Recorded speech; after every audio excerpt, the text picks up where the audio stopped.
መጀመሪያ መላእክቶቹ መጥተው አብርሃም ጋር ሄደው ከዚያ በኋላ ከአብርሃም ህዝቦች ካለፉ በኋላ ነው ወደ ሉጥ ህዝቦች የሄዱት። በምድር ላይ የለም ብለው ተናገሩ እያለ ይናገራል። ውሸት ነው።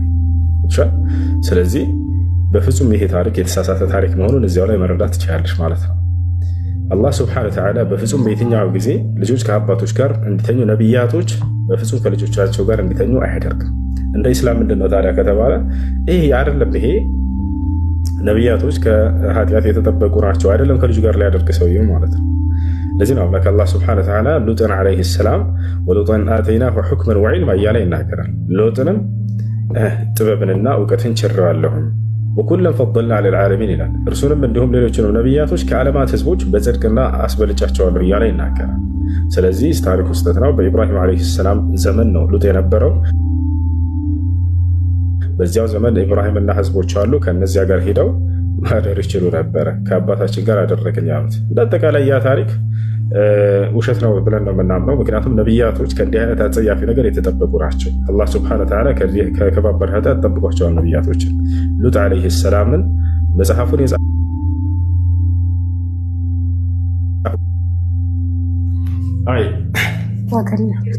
ወያኩ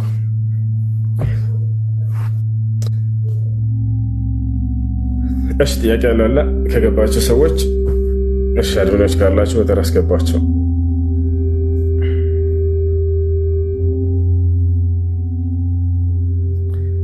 የባንክ ብድር እንዴት ይታያል? በወለድ ከሆነ ሐራም ነው፣ ክልክል። እሺ፣ ሰላም እንዴት ነህ? መካከል ላይ ያለው ልጅ 28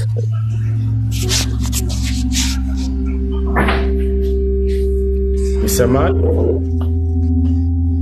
ሰላሙ አለይኩም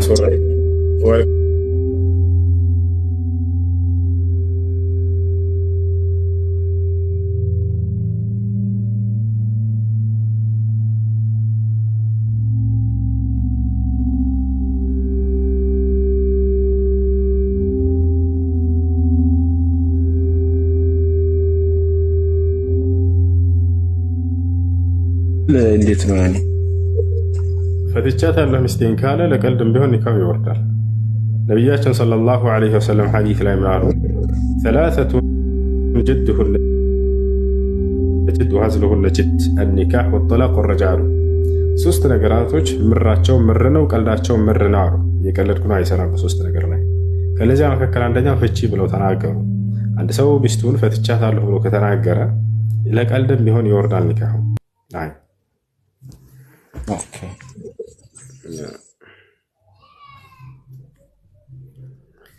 እሺ፣ ጥያቄ ያለ ይቀጥል።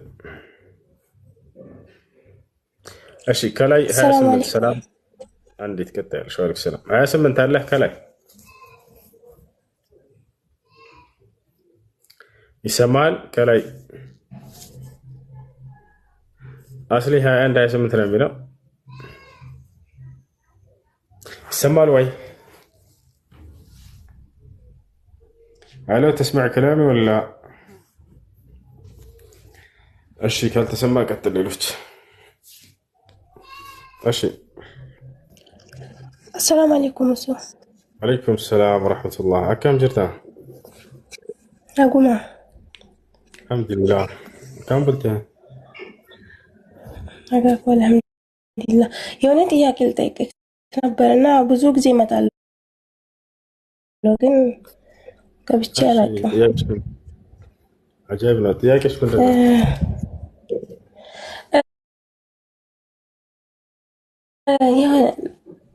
እናቴና አባቴ ተለያይቶ ነው ያሉት እና አላህ ይስማማቸው። እሺ ከዛ ወንድሜ ደግሞ ታናሼ ነው፣ ግን ታናሼ ቢሆንም በቃ እነሱን አንድ ለማድረግ ምናምን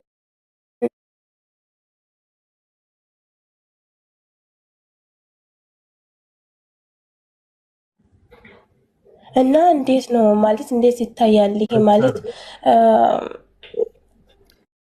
አይቻልም። ባልና ሚስትን አለያይቶ ወደ እንደገና ወደ ነበረ ባሏ ለመመለስ መስራት አይቻልም።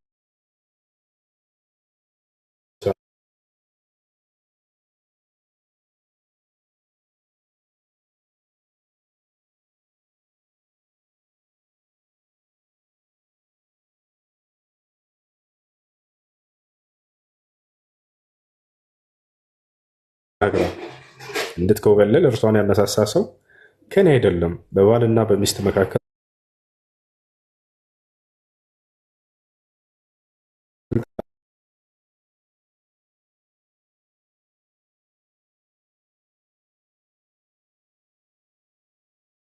ሪፖርት ለማድረግ ወደ ዋናቸው ይሄዳሉ። ወደዚያ ወደ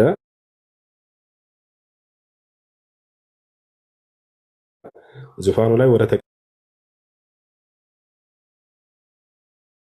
ተቀደዱት ሰዎች መካከል ሲያለያይና ሲያጣላ ጊዜ የሚሰማው ደስታ ልክ የዛኔ አደምን ከጀነት ባስባረረ ጊዜ የተሰማውን ደስታ ያክል ነው ብለው ተናገሩ። ሰላም እንደዛን ጊዜው ተደስቶ አያውቅም። የቀናበትን አደምን ኃጢአት አሰርቶ እንዲወርድ ማድረጉ። አሁንም ደግሞ ዳግም ትልቁ የሚደሰትበት ነገር ቢሆን በባልና በሚስት መካከል ማለያየት ነው። በሚዋደዱ ሰዎች መካከል ጸብን መፍጠር ነው። ስለዚህ በዚህ ነገር ላይ እንዳይሰራ ወንድምሽ ተውበዩ። በሰላም ትኑር በትዳሯ ላይ። የዛኔ ሳትስማማ ቀርታ ብትፋታ የዛኔ እንደገና ከመጀመሪያ ባሏ ጋር እንዲጋቡ ማድረግ ይቻላል። እነሱን አለያይቶ ግን ወደ መጀመሪያ ለመመለስ ማድረግ ከባድ የሆነ ኃጢአት ነው። አይቻልም፣ አይፈቀድም። አይ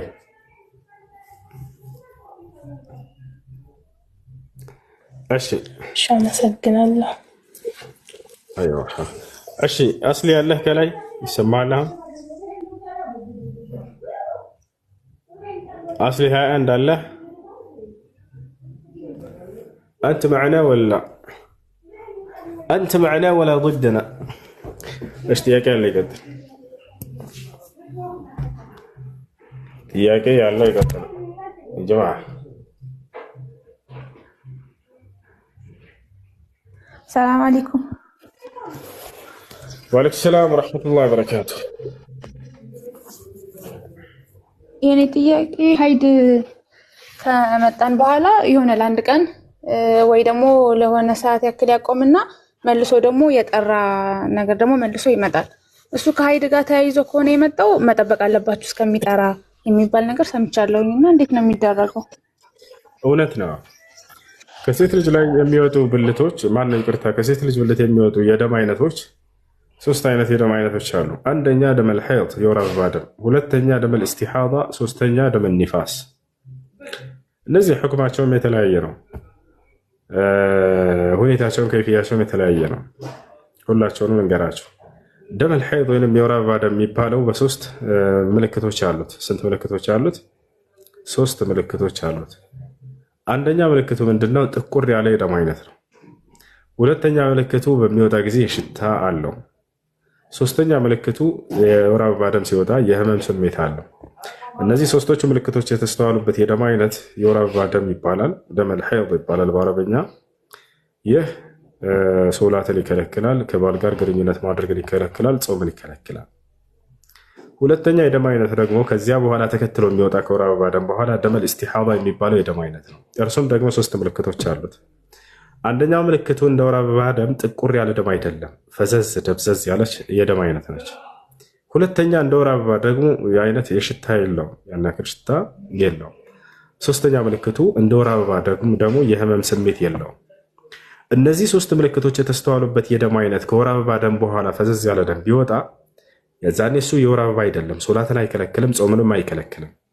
ነገር ግን ሶላትን በምትሰግዱ ጊዜ ለእያንዳንዱ ሶላት ማድረግ ያለባችሁ ከአንድ ሶላት በኋላ ወደ ቀጣዩ ሶላት ሳትሄዱ በፊት ደም ሊከሰት ስለሚችል ማለት ነው። ስለዚህ ነው አብዛኛው ጊዜ የወር አበባ ከጨረሳችሁ በኋላ ታጥባችሁ ሊሆን ይችላል፣ ሸዋራችሁ ከጨረሳችሁ በኋላ እንደገና ተከትሎ ሌላ ደም ይወጣል። ያ ደመል ኢስቲሓዳ ነው የሚባለው። የወር አበባ ደም ነው ብላችሁ ሶላታችሁ እንዳታቋርጡ። ምልክቱ እንደነገርኳችሁ ከወር አበባ ደሙ የተለየ የደም አይነት ነው፣ ፈዘዝ ያለ ደም ነው እና ስለዚህ እርሱ ሶላትን የሚከለክል አይደለም፣ ጾምንም አይከለክልም። አይ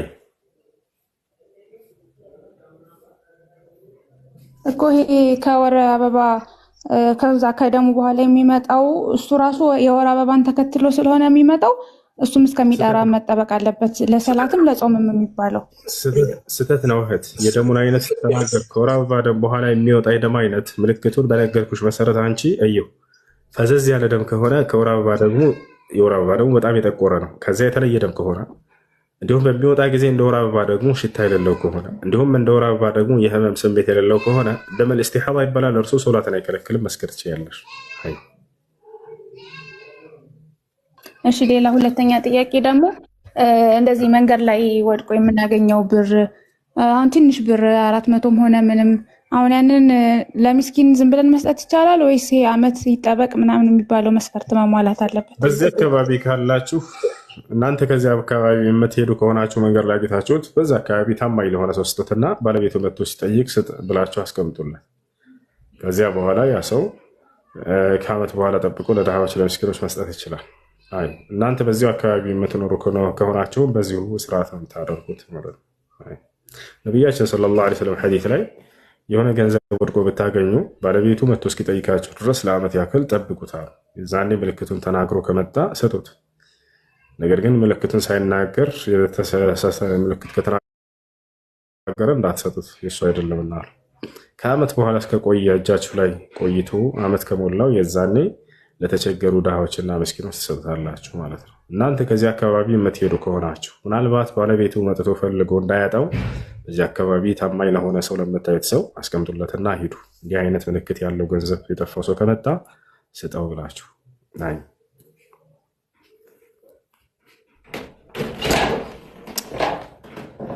እሺ ጥያቄ ያለው መጠር ይችላል። አሎ ተስማዑ ከላም አንድ ጥያቄ አለኝና ጠይቄ ልብጣ። እኔ ወደዚህ ሲመጣ ወደ ውጭ ሀገር ሲመጣ ማለት አሰግድ ምናምን ትንሽ ነበርኩና አሁን እዚህ ከመጣ በኋላ ሰላት እሰግዳለሁ ምናምን እና ግን ሰግዳለሁ አንድ ቀንም ሰላት ትቼ አላቅም ማለት ሰላት ትቼ አላቅም። ግን ውስጤ ምንም በቃ ይሄ ሰላቴ በቃ የሆነ ተቀባይነት እንደሌለው ምናምን ነው ውስጤ የምነግረኝ። ግን ሰግዳለሁ በቃ ግን ውስጤ ምንም አይቀበልም። ምንድን ነው? ለምን ልጄ ለምን ራሱ ስሜት የሚሰማሽ? በትክክል የሶላትን ህግና ስርዓትን ጠብቀሽ ከሰገድሽ ይቀበልሻል። ይሄ ያለምንም ምክንያት ሶላት ተቀባይነት የለውም ብለሽ ሰይጣን ነው እሱን አትስቢው አዑዙ ቢላህ ብለሽ እሱን ሀሳብ አስወግጂ። ሶላትሽን በስነ ስርዓት እስከሰገድሽ ድረስ አላህ ይቀበልሻል። አይ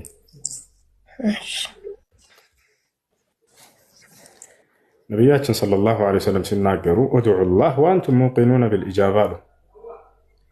አላህን ተገዙ አላህ እንደሚቀበላቸው አምልኳቸውን እርግጠኛ ሆናቸው አሉ። ምንም እንኳን ለዱዓ ቢታሰብም እዚህ ቃሉ ዱዓ ሁሉንም የአምልኮ ስርዓቶች በውስጧቸው ዱዓ ስላለ ይህ ሐዲስ ለማንኛውም አምልኮ ይሰራል። ስለዚህ አምልኮን በምትሰሩ ጊዜ አምላክ አላህ ይቀበለኛል ብላችሁ በእርሱ ላይ ሙሉ በሙሉ እርግጠኛ ሆናችሁ ስሩ። እንዲቀበላቸውም ከዚያ በኋላ ለምኑት። ኢብራሂም ዓለይሂ ሰላም ካዕባን ስራ ተብሎ በታዘዘ ጊዜ ከልጁ ከኢስማኤል ጋር አላህ ይቀበለኛል አይቀበለኝም ብሎ አልተጠራጠረም። እርግጠኛ ሆኖ ነው የሰራው አላህ እንደሚቀበለው። ከዚያም በኋላ ግን ዱዓውን አስከተለ። ረበና ተቀበል ሚና ኢነከ አንተ ሰሚዑል ዓሊም አለ። ጌታችን አላህ ሆይ ከእኛ ስራችንን ተቀበለን አንተ ሰሚና አዋቂ የሆንክ አምላክ ነህና እያለ ተናገረ። ኢብራሂም ዓለይሂ ሰላም አሁንም ልክ እንዲሁ በሱራ ኢብራሂም ላይ ዱዓ ካደረገና ከጨረሰ በኋላ ኢነከ ሰሚዑ ዱዓ አንተ ዱዓን ሰሚ የሆንክ አምላክ ነህና ዱዓይን ተቀበለኝ እያለ ይናገር ነበር። ስለዚህ አላህ ስብሐነሁ ወተዓላ አምልኮን በምትሰሩ ጊዜ እርሱ እንደሚቀበላቸው እርግጠኛ ሆናችሁ ስሩ። ከዚያም በኋላ እንዲቀበላችሁም ደግሞ በዱዓ አስከትሉ። ልክ ነቢያቶች አምልኮ ከሰሩ በኋላ አላህ እንዲቀበላቸው እንደሚማጸኑት ሁሉ ማለት ነው። ማይ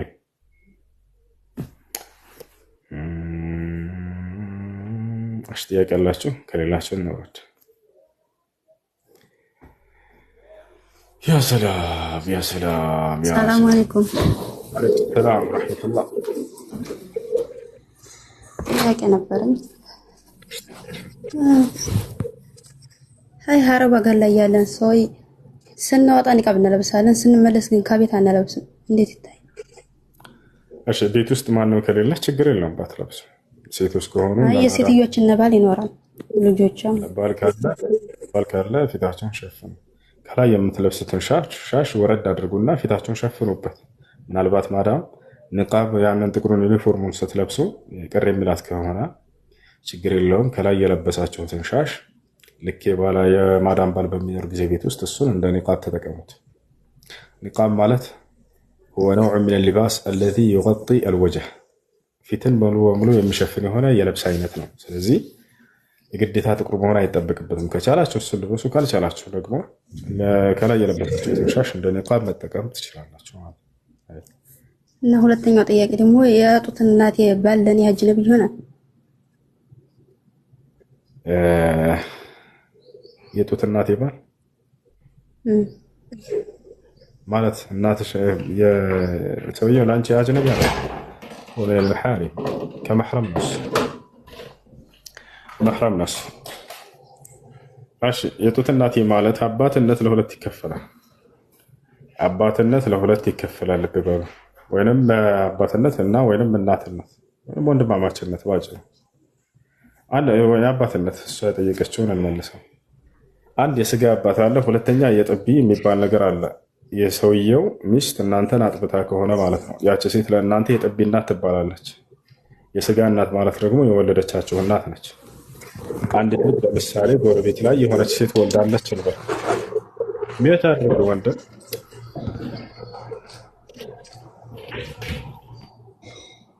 ማንጃ ነው የሚረበት። ሚት አድርጉ። አባትነት ወይም እናትነት ለሁለት ይከፈላል። አንድ የስጋ እናታችሁ አለች የወለደቻችሁ ማለት ነው። እሷ እናታችሁ ነች አይደለችም? እናታችሁ ነች። ምን ትባላለች? የስጋ እናት። ሁለተኛ ደግሞ የጠቢ እናት የሚባል ነገር አለ። የጠቢ እናት ደግሞ እንዴት ነው? አንዲት ሴት ለምሳሌ ህፃን ልጅ ወልዳ ጎረቤታችሁ ላይ ሊሆን ይችላል። እናንተ ደግሞ ገና ህፃን ናችሁ። ሄዳችሁ ይችን እናት ከዚያ ከህፃን ልጅ ጋር አብራችሁ ጠባችሁ። የዛኔ ይቺ ሴት የጠቢ እናት ትባላለች ለእናንተ። ይወታችኋል። የእሷ ልጆች ሁሉ ወንዶቹ ወንድሞችሽ ይሆናሉ ከዚያ በኋላ። ምክንያቱም በጥቢ ስለተሳሰራችሁ አብረሽ የእነሱን እናት ስለጠባሽ ማለት ነው። ግን አሕካም አልረዳዓ የጥቢ ህግጋቶች እነዚህ መስፈርቶች ሊሟሉ ይገባሉ ያቺ ሴት የጥቢ እናታቸው ልትሆን ዘንድ። አንደኛው መስፈርት ምንድን ነው? 5 እና ከዚያ በላይ የጠባሽ መሆን አለብሽ። የመጀመሪያው ህግ 10 ጥቢ ነበር፣ እርሱ ተሽሯል ብላ እናታችን አይሻ ተናገረች። 5 ረዳዓት 5 ጥቢዎች። አንድ ጊዜ ብቻ ሄደሽ ስለጠባሽ እናትሽ ልትሆን አትችልም ማለት ነው። 5 ጊዜ የጠባሽ መሆን አለብሽ። ሁለተኛ መስፈርት ምንድነው? የጥቢ ጊዜ ይወስነዋል። እርሱም እስከ ስንት ዓመት ድረስ ነው? ከተወለዳችሁ እስከ 2 ዓመት ድረስ ባለው ጊዜ ጠብታችሁ ከሆነ ነው ያችን ሴት። እሺ ትልቅ ከሆንክ ከ4 እና ከ5 ዓመት በኋላ ከጠባሁስ ያኔ የጥቢ እንትንን ትስስርን አያስኬድም። እሱ የግዴታ 2 ዓመት ብቻ መሆን አለበት። አላህ ሱብሓነሁ ወተዓላ ወፊሳሉሁ ፊ ዓመይን ስላለ የህፃን ልጁም ጥቢ እስከ 2 ዓመት ድረስ ነው ብሎ ተናግሯል። እነዚህ ሁለቶቹ መስፈርት ከተሟሉ ያቺ ሴት ላንቺ የጥቢ እናት ሆናለች። የእሷ ልጆች እንዳለ የጥቢ ወንድሞችሽ ናቸው። አንቺ የእርሷን ልጆች ማግባት አትችይም በፍጹም። ወአኸዋቱኩም ሚን አርዳዓ አላህ በሱረቱ ኒሳ ላይ የጥቢ እህቶቻችሁን እንዳታገቡ እርም አድርጌያለሁ ብሎ ተናግሯል። እነዚህ የጥቢ ወንድማማቾች መወራረስ አለ ወይ በመካከል ከተባለ መወራረስ የለም። አንቺ ለምሳሌ እነርሱን እናት ጠብተሻልና ወንድሞችሽ ሆነዋል። እነርሱ የሚደርሳቸውን ንብረት ከአባታቸው መካፈል ትችላለሽ ወይ? ላ የጥቢ ወንድማማችና እህትና ማችነት ውርስን አያካትትም። ሌላ ምን ይጠቅማል ከተባለ እነዚያ የጥቢ ወንድሞች አንቺን መሕረም ይሆኑልሻል። ለምሳሌ ሐጅ ዑምራ ለማድረግ ብትፈልጊ ወንድም ከሌለሽ የስጋ ወንድምሽ ያ የጥቢ ወንድምሽ ጋር አብራችሁ ሄዳችሁ ዑምራ ማድረግ ትችላላችሁ። ግን የጥቢ ወንድማማችነቱን የሚያከብር ከሆነ ነው። ያን ረስቶ ስሜታዊ ነገር ቢያስብስ በዚች ልጅ ላይ የዛኔ ልትጠነቀቀው ይገባል። እሺ ይህን ይመስላል። ጥያቄ ያን ይቀጥል። እሺ አለይኩም ሰላም ወረሕመቱላህ። እንዴት ነው እሱ? ደግ ነኝ አልሐምዱሊላህ። የሆነ ጥያቄ አለኝ። ምን ይላል? እሺ እህቴ ማለት ነው እሷ ናት ሱዑዲ የወሰደችንና ለወንድሜም ታሞ ሕክምና አድርጋታለች። ከዛ በኋላ ደግሞ ሱዑዲ ወስደዋለች እና ሁሌ ለእናንተ እንደዚህ አደረግኩኝ ለእናንተ እንደዚህ አደረግኩኝ በቃ ባወራና አንዳንዴ ነገር ታመጣለች እና ሁሌ ያኔ እንደዚህ አደረግኩኝ ለእህቶቼ እንደዚህ ስል ወደ በኋላ ቀረው ምናምን ብላ ሁሌ ትወቅሰናለች እና እሷን ደግሞ ወልዳ እኔ ወስዳኝ ማለት ነው እሷ ስትወልድ ቁጭ ብያለሁ። 2 ልጆቿ ስትወልድ ከስራ እያቋረጥኩኝ 2 ወር 1 ወር 2 ወር ቁጭ ብያለሁ። ከዛ ደግሞ እቃ ልትልክም ሰጥቻታለሁ የሆነ ስጦታም ሰጥቻታለሁ። ግን ይሄንን አልልም። እሷን ሰው ያደረገላት በቃ አትቆጥሮም። ግን እሷን ትንሽ ያደረገችላት እንደዚህ ለእናንተስ እንደዚህ ቀረው ለእናንተስ እንደዚህ ቀረው ምናምን ብላ እናቴን ብትሆን ልጅች እያሳደገች ነው ስላት በብር እኮ ነው ትላለች። እና ተይ የላላህ ነው ጅዛሽ የሚከፍለው ምናምን ስላት በቃ በሁሉ እንጨቃጨቃለንና ትንሽ ምክር ስጣት ልሸራላት አለው። ስሜት አድርገ ስሜት አድርገ እሺ። በመጀመሪያ ውለታ አላት እች ልጅ በእናንተ ላይ። ውለታን አመስግኑ፣ አትካዱ። ማንም ሰው እንዳይክድ ከእናንተ ሊጀምር ምክሩ። ሴቶች ከባድ መስዋዕትን ከፍለው ለቤተሰቦቻቸው ይውላሉ። ውለታ ስደት ላይ ናቸው ያሉት፣ ከባባድ ነገራቶችን ያሳልፋሉ። ይህን እኮ የማሳልፈው ለቤተሰቦች ህይወታቸውን ለማሳለፍ ነው ብላ አንዳንድ ስህተቶችን አጊታ ኃይለ ቃል ያላቸውን ንግግሮች ብትናገር አትያዙባት። ያንን እናንተ እኔ ውለታ የዋለልኝ ሰው የፈለገ ቢናገረኝ እችለዋለሁ። ይወታቸዋል። ነቢያችን ሰለላሁ ዐለይሂ ወሰለም ሐዲስ ላይ ውለታ የዋሉላቸውን ሰዎች አመስግኑ ብለው ተናግረዋል። ቃል ነብዩ ሰለላሁ ዐለይሂ ወሰለም መን ሰነዐ ኢለይኩም ማዕሩፈን ፈካፊኡሁ ፈኢን ለም ተጅዱ ማ ቱካፊኡ ለሁ ፈድዑ ለሁ ቢልኸይር አሉ። መልካም የዋሉላቸውን ሰዎች ካሷቸው አሉ። የምትክሱባቸው ጥሩ ነገር እንኳን ብታጡ ጸልዩላቸው ለነርሱ አሉ። ያ ሰላም ወላሂ ንግግራቸው እኮ ረፍት የሚሰጥ ነው። አንዲት መስመር አትሞላም ንግግራቸው፣ ግን በቃ በጣም ብዙ ትምህርት አለው። መልካም የዋሉላቸውን ሰዎች ልክ እነርሱ መልካም እንደዋሉላችሁ ካሷቸው አሉ። የምትክሱባቸው ነገር እንኳን ብታጡ እንዳትክዷቸው፣ ይልቁንስ ጸልዩላቸው መልካም ውለውላቸዋልና ብሎ አስተማሩ። ወዕጢቱ ጀዋሚዐል ከሊም አሉ። እጥር ምጥን ያለ ንግግር መናገርን ተሰጠሁኝ ብለው ተናገሩ ነብዩ ሰለላሁ ዐለይሂ ወሰለም። እንዳጠቃላይ እና ይበሳቸዋል። ያን ነገር ቻል አድርጓቸው እናንተ ይበሳቸዋል፣ ይበሳቸዋል። ስደት ላይ ነው ያሉት፣ ብቻቸውን ነው ያሉት። በጣም ከባባድ ስራዎችን ይሰራሉ። ሴት ልጅ ናች። ስለዚህ ያን እናንተ መቻል ነው ያለባቸው። ለእሷ ደግሞ የምጨምርላት ነገር ምንድነው? አደረግሽ አይደል መልካምን ነገር ከአላህ ብቻ ፈልግ፣ ከሰዎች አትጠብቅ። ሙስሊም መልካምን ስራ ሰርቶ ከሰዎች ውዳሴን ራሱ አይጠብቅም። አላህ በቁርአን ላይ የጀነት ሰዎችን ባህሪ ሲናገር ወዩጥዒሙነ አጠዓመ ዐላ ሑቢሂ ምስኪነን ወየቲመን ወአሲራ ኢነማ ኑጥዒሙኩም ሊወጅሂላሂ ላ ኑሪዱ ሚንኩም ጀዛአን ወላ ሽኩራ ኢና ነኻፉ ሚን ረቢና የውመን ዐቡሰን ቀምጠሪራ ፈወቃሁም አላሁ ሸረ ዛሊከል የውሚ ወለቃሁም ነድረተን ወሱሩራ ወጀዛሁም ቢማ ሰበሩ ጀነተን ወሐሪራ። የጀነት ሰዎችን ባህሪ እየገለጸልን ነው አላህ። ወዩጥዒሙነ አጠዓመ አለ፣ ምግብን ይመግባሉ ለድሃዎች አለ። ዐላ ሑቢሂ ነገር ግን የሚመግቡት በእርሱ በአላህ ውዴታ ነው አሉ። ማለት የአላህን ውዴታ ፈልገው ነው እንጂ ከሰዎች ውዴታን ጠብቀው አይደለም ማለት።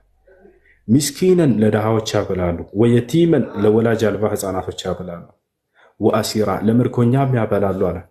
ከዚያስ ኢነማ ኑጥዒሙኩም ሊወጅሂላህ እኛ የምናበላችሁ እኮ ከአላህ ዘንድ የእርሱን ፊት የእርሱን ውዴታ ለማግኘት እንጂ ከእናንተ አይደለም። ላ ኑሪዱ ሚንኩም ጀዛአን ወላ ሽኩራ ከእናንተ ክፍያንም ሆነ ምስጋናንም አንፈልግም ይሏቸዋል። ከሰዎች ጠብቃችሁ መልካምን ነገር የምታደርጉ ከሆነ የሆነ ቀን ትሰበራላችሁ። ተቻላረ ነገር ግን ከአላህ ከሆነ የምትጠብቁት በፍጹም አትሰበሩ።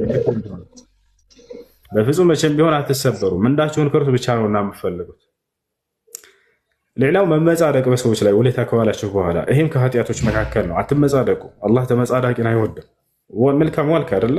ዘውር በልተዋቸው ፍታቸው እነዚያን ሰዎችና ከአላህ ብቻ ፈልግ። እነዚያ ሰዎች በሰደቡህና ዝቅ ባደረጉህ ቁጥር እኔ እንዲሁ የለት እኮ የምትሉ ከሆነ የዋላችሁትን ጸጋ ከሰዎች ነበር ስጠብቁት የነበረው ማለት ነው፣ ከአላህ አይደለም። ለአላህ ብሎ መልካምን የሰራ ሰው እነዚያ መልካም የሰራላቸው ሰዎች ቢያስቀይሙትም ያን የዋለውን መልካም ነገር አያነሳውም፣ ይረሳዋል። ከአላህ ብቻ ነው ያን የሚጠብቀው። አላህ በቁርአን ላይ ምን አለ? ያ አዩሃ አለዚነ አመኑ ላ ቱብጢሉ ሰደቃቲኩም ቢልመኒ ወልአዛ። እናንተ ያመናችሁ ሰዎች ሆይ ምጽዋታችሁን በመመጻደቅና ለሰጣችኋቸው ሰዎች አዛ በማድረግ አታበላሹት አለ። ምጽዋታችሁን አታበላሹ ብልመን አለ፣ በመመጻደቅ እኔ እንዲህ አድርጌልህ እኔ እንዲሁ እየለህ አይባልም። ሰዎች ዋልክ አይደለ? እንዳህን ከአላህ ብቻ ፈልግ እንጂ ከሰዎች ምንም አይነት ውዳሴን ራሱ አትጠብቅ። ከለዚ ዩንፊቁ ማለሁ ሪአአ ናስ፣ ልክ እንደዚያ ገንዘቡን ለሰዎች የዩልኝ ብሎ እንደሚሰጥ አይነት ሰው እንዳትሆኑ እያለ ይናገራል። ይህን ካልቻላችሁ ቀውሉን ማዕሩፉን አላህ ኸይሩን ሚን ሰደቀትን የትበዑሃ አዛ፣ ሰጥታችሁ ያነዚያ የሰጣችኋቸውን ሰዎች አዛ የምታደርጉበት የሆነ ምጽዋት ከምትሰጡ መልካም ንግግርን ተናግራችሁ ባትሰጡ ይሻላል አለ። ከፍትፍቱ ፊት ነው የሚለው የሀገራችን ሰው።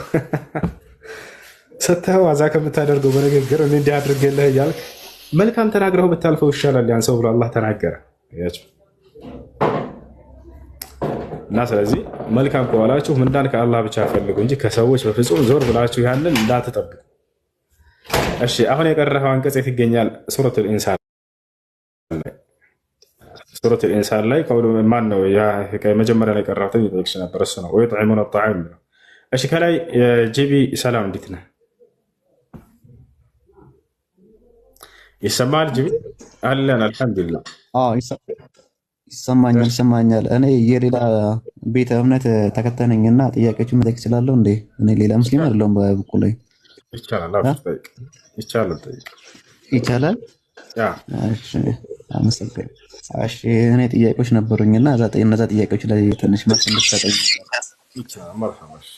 እሺ የኔ ጥያቄ ሙሐመድ እውነተኛ ነብይ መሆኑን በምን አረጋገጥክ?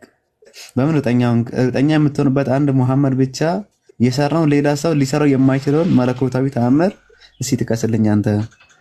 ነቢዩ ሰለላሁ ዐለይሂ ወሰለም ካደረጓቸው ተአምራቶች መካከል የነብይነታቸው ማረጋገጫ አንደኛ ጨረቃን መክፈላቸው፣ ሁለተኛ በጣቶቻቸው መካከል ውሃ እንዲወጣ ማድረጋቸው ለሰዎች፣ ይህን የዓይን እማኝ ያዩ ምስክሮች መስክረዋቸዋል። ሶስተኛው ነገር ለጥቂት ሰው የምትበቃን ምግብ ለበርካታ ህዝቦች የመባረክን ተአምር ተሰጥተዋል። ዓይንንም አብርተዋል፣ ልክ እንዲሁ ሙታንንም አስነስተዋል። በርካታ ተአምራቶችን አድርገዋል።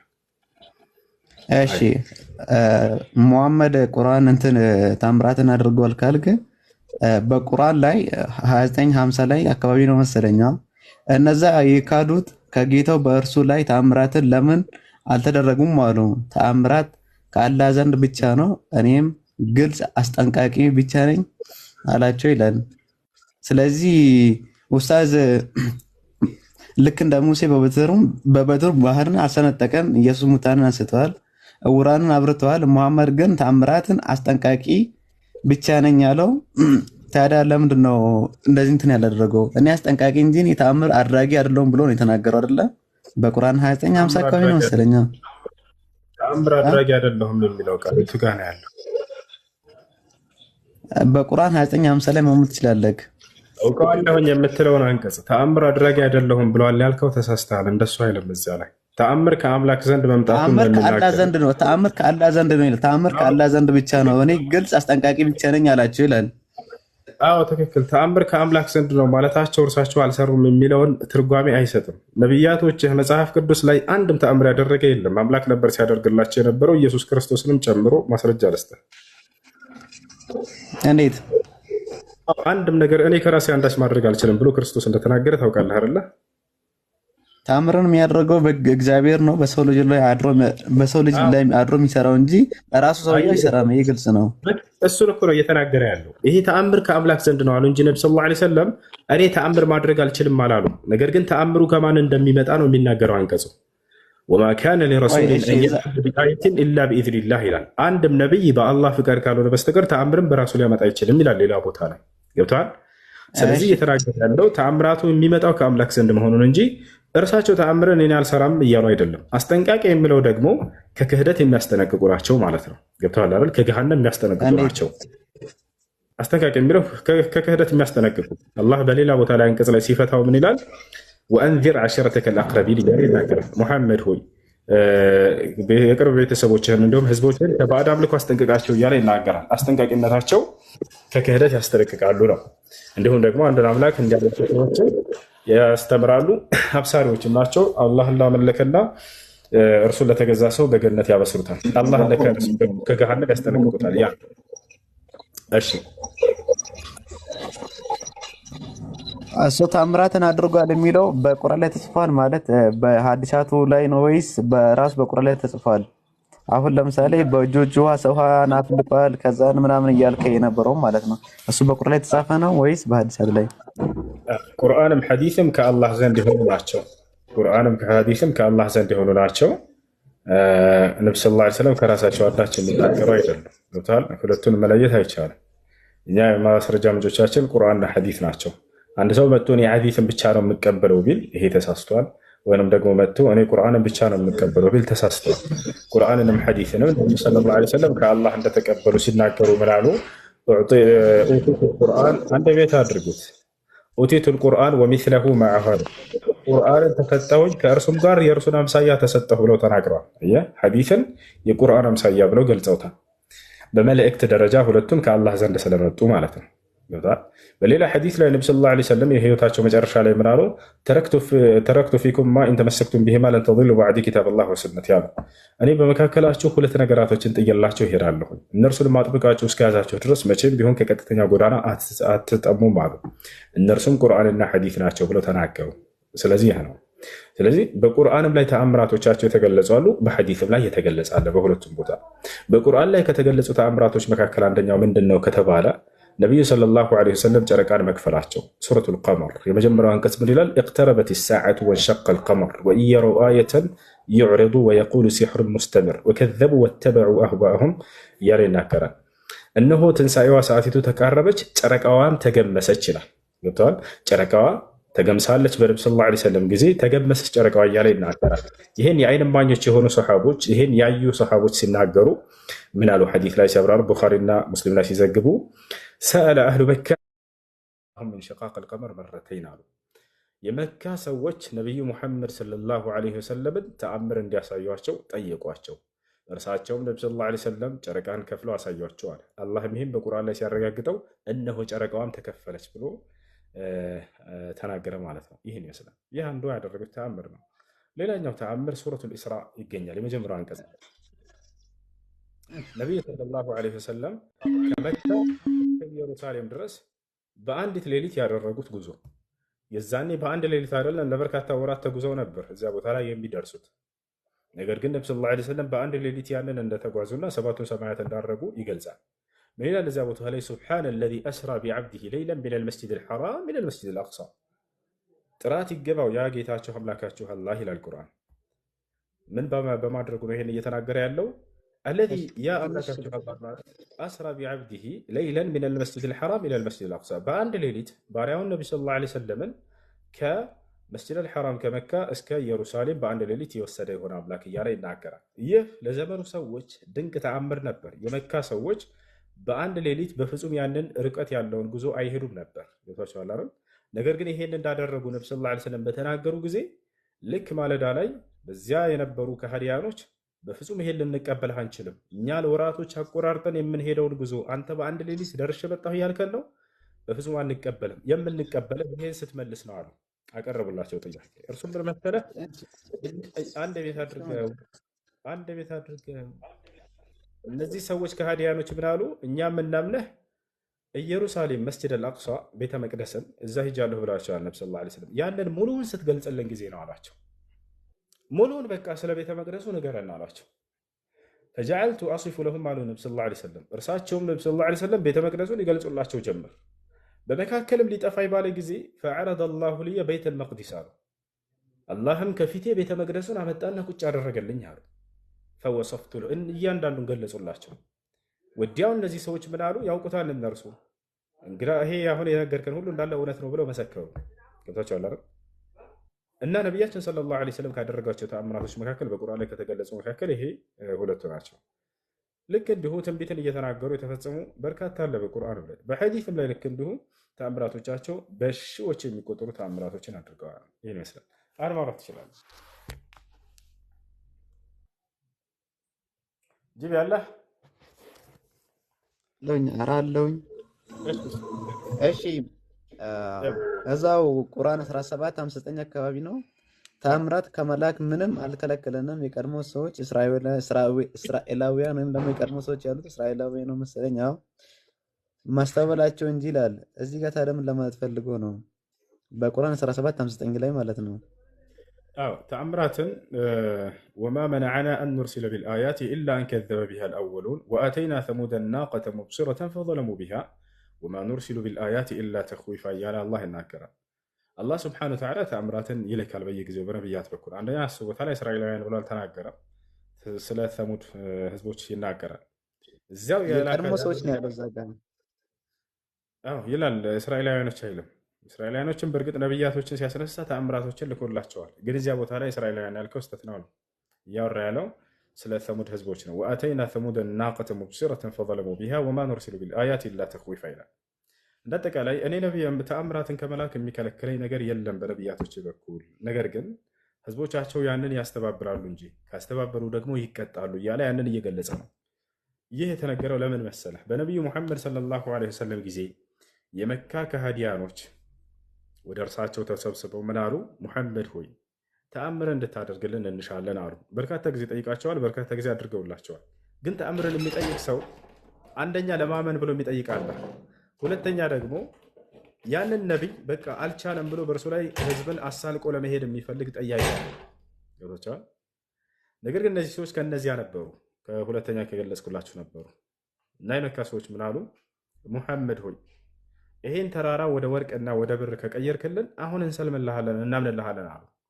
ነቢ ሰለላሁ ዐለይሂ ወሰለም ህዝቦቻቸው እንዲያምኑላቸው በጣም ይፈልጉ ስለነበር እንዳው አምላክ አላህ ሱብሓነሁ ወተዓላን ወዲያው ጠየቁ። አምላክ ያላህ ሆይ ህዝቦችን እናምናለን ብለውኛል፣ ይሄን ተራራ ወደ ወርቅና ወደ ብር ቀይርልን ብለው ጠየቁ። ወዲያው መልአኩ ገብርኤል መልሱን ይዞ ወረደ ከሰማይ። ሙሐመድ ሆይ ጌታህ አላህ የህዝቦችህን ጥያቄ ሰምቷል፣ አንተም የጠየቅከውን ሰምቶሃል፣ ሊያደርግልህም ቃል ገብቶልሃል። ነገር ግን በመስፈርት አለው። መስፈርቱ ምንድነው? እነዚህ ሰዎች ይህ ተአምር ተደርጎላቸው ካልተቀበሉ ወዳው ይቀሰፋሉ። ትቀበላለህ ወይ አላቸው። ወይንስ በትዕግስት አስተምራቸዋለሁኝ ከመካከላቸው ሊቀበሉ የሚችሉ ሰዎች አሉ ብለህ በተስፋ ታስተምራለህ አላቸው። ነቢ ሰለላሁ ዐለይሂ ወሰለም የህዝቦቻቸውን ባህሪ ያውቃሉ። ብዙ ተአምራትን አይተው ያልተቀበሉ ህዝቦች ናቸው። እንግዲህ አሁንስ እንደዚያ ከሆነ እንዲጠፉብኝ አልፈልግም አሉ ነቢ ሰለላሁ ዐለይሂ ወሰለም። ይልቁንስ በትዕግስት ከመካከላቸው የሚሰልሙ ሰዎችን የሚያምኑ ሰዎችን ተስፋ አድርጌ በትምህርት እቀጥላለሁኝ ብለው ተናገሩ። ገብቶሃል አይደል? ስለዚህ የተነገረ ነው። ይሄም በአንድ ጊዜ ክስተት ብቻ የሆነ ነው። በሌላ ክስተቶች ነቢ ሰለላሁ ዐለይሂ ወሰለም በርካታ ተአምራቶችን አሳይተዋቸዋል። ይህን ይመስላለሽ እንትን እሱ አንድ ጥያቄማ እዚህ ጋር እነዛ ሀዲሶች የተጻፉት ሙሐመድ ከሞተ ከ200 ምናምን ዓመታት ካለፈ በኋላ ነው አይደል እንዴ? ማለት ሀዲሶች የተጻፉት ቁርአን ሙሐመድ በነበረበት ሰዓት ነው ወይስ ሙሐመድ ከሞተ ከ200 ምናምን ዓመታት በኋላ ነው? እዚህ ጋር ግልጽ ብታደርግልኝ በጣም አሪፍ ነው። ግልጽ ላድርግልህ። ብዙ ሰው የሚመስለው ሐዲስ የተጻፈው ከ200 ዓመት በኋላ ይመስላችኋል። ቡኻሪ ምናምን የጻፉት ቡኻሪ ሐዲሶችን ሰበሰበ እንጂ አልጻፈም። ጀምዕ አልሐዲስ ወኪታበት አልአሐዲስ ፈርቅ በይነሁማ ከማ በይነ ሰማይ ወልአርድ። ሐዲስን መጻፍና ሐዲስን መሰብሰብ ሁለቱ የሰማይና ምድር ያክል የተለያዩ ናቸው። ሐዲስ የተጻፈው በነብዩ ሰለላሁ ዐለይሂ ወሰለም ጊዜ ነብዩ ሰለላሁ ዐለይሂ ወሰለም ሰሃቦች ናቸው የጻፉት። ቡኻሪ ምንድን ነው ያደረገው ከተባለ ያንን ተጽፎ የነበረውን በአንድ ጥቅል በአንድ ጥራዝ ሰብስቦ የማስቀመጥ ስራ ነው። ቡኻሪ ስታነቡት እንትኑ ላይ ምን ይላል? አልጃሚዕ ሶሒህ ይላል። አያቸው አይደለ? ይህ መጽሐፍ ሶሒህ የሆኑ ሐዲሶችን የሰበሰበ የሆነ መጽሐፍ ነው ብሎ ይናገራል። የሰበሰበ ጃሚዕ ማለት ሰብሳቢ ማለት ነው። እርሱ የመሰብሰብ ስራ አደረገና በአንድ ጥራዝ ላይ ያስቀመጠ እንጂ ቡኻሪ እንደ አዲስ ጽፎት እንዳይመስላቸው። ነገር ግን የተጻፈው መቼ ነው? በነብዩ ሰለላሁ ዐለይሂ ወሰለም ጊዜ ነው። ማስረጃ ልስጣቸው። በነብዩ ሰለላሁ ዐለይሂ ወሰለም ጊዜ እንደተጻፈ ሰሃቦች ምን አሉ? ኩና ነክቱብ ኩል ማ ነስመዑሁ ሚን ረሱሊላሂ ሰለላሁ ዐለይሂ ወሰለም አሉ። ከነብዩ ሰለላሁ ዐለይሂ ወሰለም አንደበት የምንሰማውን ሁሉ እንጽፍ ነበር እኛ አሉ።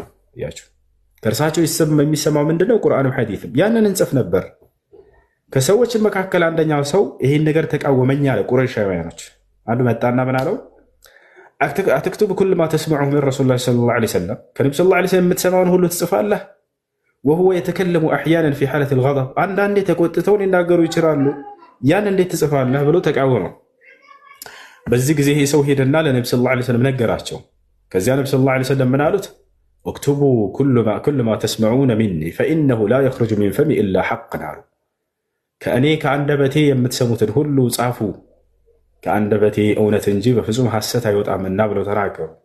ነቢዩ ሰለላሁ ዐለይሂ ወሰለም ላ የተከለሙ ፊ አልገضብ ወሪዳ ኢላ ቢአልወሕይ በደስታቸውም ጊዜ በሀዘናቸውም ጊዜ በቁጣቸውም ጊዜ ከአላህ በሆነ ግልጠተ መለኮት እንጂ አይናገሩም። እርሳቸው ነቢ ሰለላሁ ዐለይሂ ወሰለም ቁጣቸውን የሚቆጣጠሩ ናቸው። ለሰው ከላይ የተናደዱ ይመስላል።